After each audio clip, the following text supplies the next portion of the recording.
I'm Duncan from Auto Shine and Tinting, and we've got both 992 Porsches, the 0.1, the 0.2, both in GTS format, so we thought it rude not to do a side-by-side comparison showing all the changes that Porsche have made, as well as do that all-important cold startup sound so we can see which sounds better. Let's get right into it. So first off, let's talk about the styling changes on the front end. In the previous model, the 0.1, the indicators were into the bumper. Now they've gone and they're integrated into the headlight instead, so a lot cleaner there. We've got these plastic fins that open and close to allow more and less air in as it's required. We've got this horrendous looking afterthought of an ADAS camera and all the tech there that has just been bolted on, and I know we've got to have it all, but surely there is a better way to integrate it into the design of the car rather than just bolt it there. You've also now got these big holes into the bumper, whereas on the 0.1 you've got this plastic cover protecting it, but now you've got holes big enough to get your whole hand into, and you've got the radiators and things straight behind it.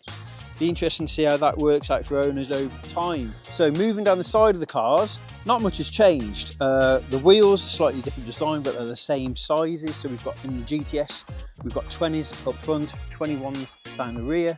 The mirrors, they look slightly different on these cars, but they're actually the same. It's just because on this model, we've got that in gloss black and that bit's in plastic. But other than that, they're pretty much the same. Let's go around the back where there's a few more changes. More subtle changes on the rear of the car. We've got a redesigned engine cover here. Got to ignore the fact that that model's got the big aero spoiler. Obviously, this is the Targa that doesn't. The rear lights, they look quite different, but when you look side by side, they're actually not. They're the same shape. They've just been slightly redesigned. You've got this satin plastic here, fake little air vent there. Still got the 3D Porsche badges, but again, they're the same but slightly different. Rear bumper is slightly different as well. The biggest change for me is the tailpipes are centre rather than being out there, and you've got a redesigned rear diffuser. Same but different is definitely the theme Porsche have played for the last 30-40 years, but definitely on this car as well. So let's talk about the inside and see if we can find more dramatic changes there. So inside, as you probably expect, something's different, but the majority pretty much the same. The biggest change, and I'll be very honest, when I walked up to this car, I had a good look around it, I got in it, and then I realised only then I was in the new model, and that's because it's got the start and stop button, and I thought, oh, something's changed here. Now, the previous model's got the toggle switch, which I really like. It's unique to Porsche sort of thing, I like that. Now we've just got a start-stop button, the same as every other car.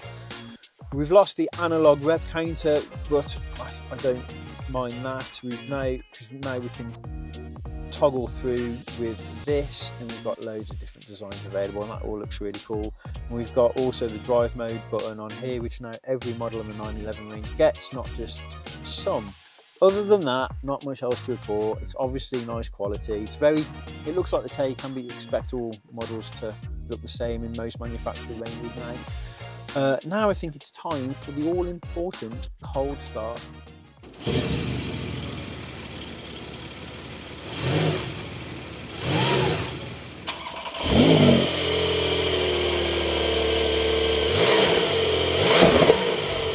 So I don't think many people buy Porsches for their amazing sound, because they're not quite a Ferrari, are they? But the 0.1 definitely sounds a bit louder and a bit more raw, with the 0.2 sounding a slightly quieter and more smooth, if that makes sense. Both these vehicles with us for paint protection film. Guys, we've done a really nice job on this. So this has been quite a big job, because this is the first 0.2 we've had in. So we start with a standard XPEL computer pattern that it doesn't wrap any edges like that, and then what the guys do, they invest a lot of time modifying each and every pattern, so we wrap all the edges where we can to get maximum coverage and just that invisible look while unbeatable protection. So neither of these vehicles have finished yet. We've dragged them outside the workshop to do this video, so they're going back in to be finished, but guys have done a really nice job, and we just know obviously these are going to be a big car for us in the next 4 to 5 years, so it's vital we get that pattern absolutely on point. Let's talk about the price increases for the 0.2, because let's face it, it's not going to decrease, is it? So, as I hinted, prices have risen. We wouldn't expect them to go down, would we, to 2025? Targa now starts at £150,000, and across the board, that is about a £12,000–13,000 increase over the 0.1 model. But you do get a lot more tech. We haven't spoken about the engines yet. So Previous GTS, that had a 3 litre flat 6 twin turbo engine. The new one, it's a brand new engine, a 3.6 single turbo, but it has an electric motor on the turbo to help it spool up quicker, and a load of other interesting technologies like putting the charge back into the battery and things like that. It is quicker. That did 0 to 60 in 3.4. This is 3 seconds in real life situations, looking at the videos. After a quarter of a mile, this is about a car length ahead of that one, so it is quicker, but I mean, they're all quick now, aren't they? 50 kilograms heavier, not the best, but it does have rear wheel steering, which is great for turning into corners quicker. I think it is now time to summarise my own thoughts. To do a summary on these cars is quite difficult because it all comes down to personal taste. For me personally, I do not care that that car is slightly quicker. The newer model, by the way, I'm pointing at, I don't care if they're slightly quicker because I can't, this is plenty fast enough.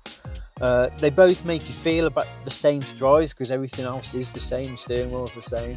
The noise, I prefer the noise in the older one. I think more noise adds to the thrill of driving. But all of that misses the big thing with the 911, and that's the small 1% gains that it consistently makes and has made over a long period of time. And that evolution will be really interesting to see where it goes moving forward. If you're getting a new 911, please do not drive by that paint protection film. They get stone chips like no other car on the market, and get in touch and we can give you all the advice you need on that. But thank you for watching. We will see you in the next video. Please like, subscribe and comment down below what you like, what you dislike on the new 992.2. See you in the next video.